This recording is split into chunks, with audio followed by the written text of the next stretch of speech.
Yeah. 1, 3, 1, 2.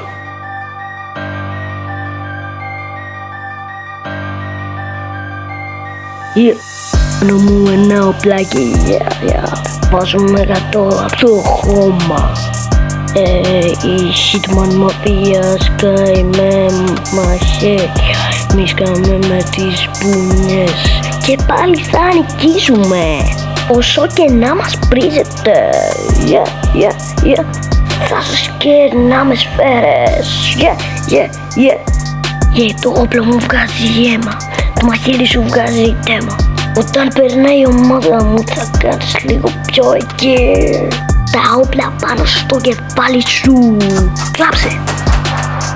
Εγώ τουλάχιστον όταν δεν νικάμε, δηλαδή ποτέ δεν κλαίω ούτε βγάζω ένα γιο.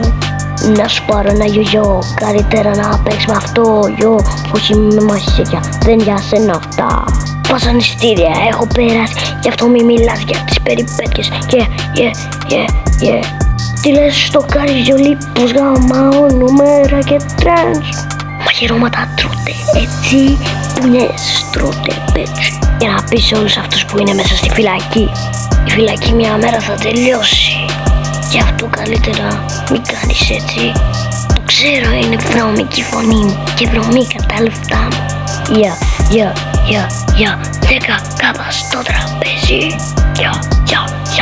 Έλα φίλε, πες τι παίζει.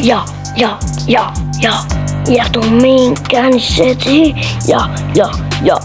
Το ξέρω, είναι υπερβολικός, αλλά τέτοια παίζουν στο τραπέζι. Εσύ φυτούκλας, εγώ κριμινάλ.